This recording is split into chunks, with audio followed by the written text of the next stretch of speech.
కర్ణుడు యుద్ధభూమిలో చావు అంచున ఉన్నప్పుడు కృష్ణుణ్ణి ఇలా అడుగుతాడు. పసి వయసులోనే తల్లి వదిలేసింది, ఎవరికి పుట్టానో తెలియదు, ఒకరికి సహాయం చేయబోయి రథం మట్టిలో ఇరుక్కుపోయేలా శాపం పెట్టుకున్నా, గురువు మీద ఉన్న భక్తితో ఒక కీడు పురుగు రక్తం వచ్చేలా కరిచినా లేవకుండా ఉన్నందుకు దానికి ప్రతిఫలంగా పరశురాముడు అప్పటి వరకు నేర్చుకున్న విద్య నీతో సమానుడైన వీరుడు ముందు చివరి క్షణంలో మర్చిపోతావు అని శపించాడు. బ్రాహ్మణ రూపంలో ఇంద్రుడిని నా దగ్గరికి పంపి నా కవచకుండలాలు అడిగేలా చేసింది నీవు. మరణం ఎదురుగా ఉన్న క్షణంలో కూడా నా పుణ్యాన్ని దానంగా తీసుకున్నావు. ఇంతకీ నేను చేసిన తప్పేంటి కృష్ణ అని కర్ణుడు కృష్ణుణ్ణి అడిగాడు. అప్పుడు కృష్ణుడు, చూడు కర్ణ, నేను కారాగారంలో పుట్టాను. పుట్టిన క్షణమే తల్లిదండ్రుల నుంచి దూరమయ్యాను.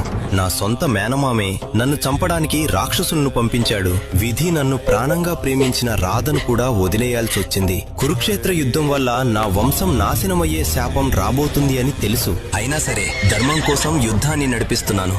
కష్టాలు అందరికీ వస్తాయి కర్ణ, కానీ మనం ఎటు నిలబడ్డామా అన్నదే మన కర్మ. వీరుడివైన నీవు అధర్మం వైపు నిలబడ్డావు, అందుకే నీ జీవితం ముగుస్తోంది కర్ణ అని కృష్ణుడు